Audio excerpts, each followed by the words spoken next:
علی رسول الکریم اما بعد، میرے انتہائی قابل احترام خواتین و حضرات، نبی کریم صلی اللہ علیہ وسلم خاص طور پہ ماہ مبارک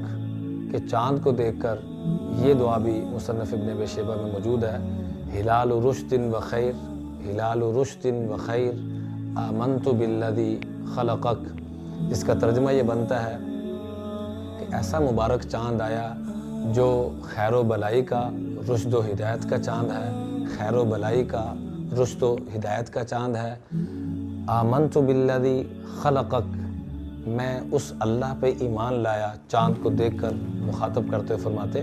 آمنت بالذی خلقک، اے چاند میں اس اللہ پہ ایمان لایا جس نے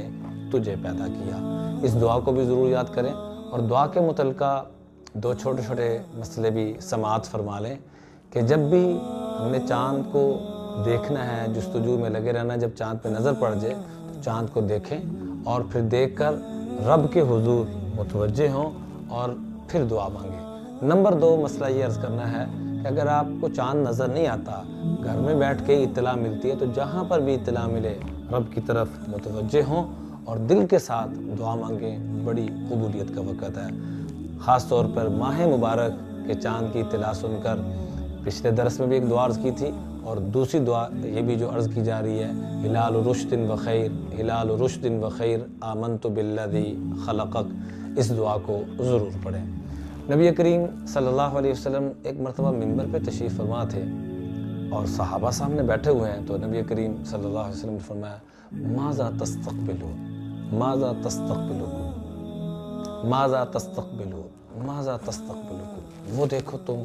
کس کا استقبال کر رہے ہو، وہ دیکھو تمہارے پاس کون آ رہا ہے۔ تو سیدنا عمر فاروق رضی اللہ تعالیٰ عنہ کہ یا رسول اللہ اوحی نزل، کیا وحی نازل ہو رہی ہے،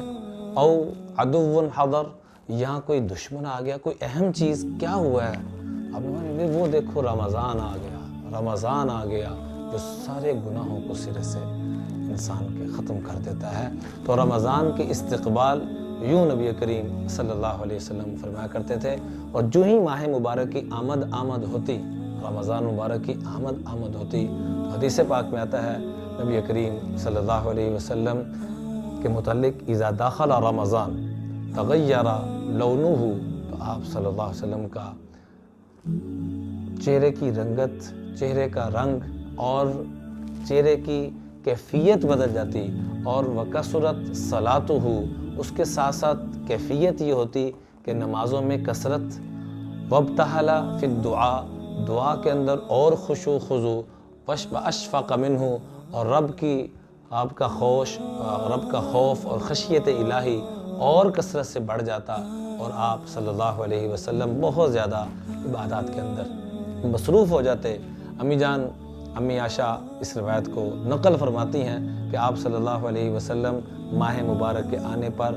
ہر طرح کی عبادت کے اندر اور زیادہ اہتمام فرماتے تھے، اور خاص طور پہ سخاوت کی تو انتہا نہ ہوتی، اجود من ریح المرسلہ، تیز ہوا سے بھی زیادہ سخی بن جاتے تھے، اور جبریل علیہ السلام تشریف لاتے تو ان کے ساتھ قرآن پاک کا دور کرتے تھے، قرآن پاک کا تکرار فرمایا کرتے تھے، اور نبی کریم صلی اللہ علیہ وسلم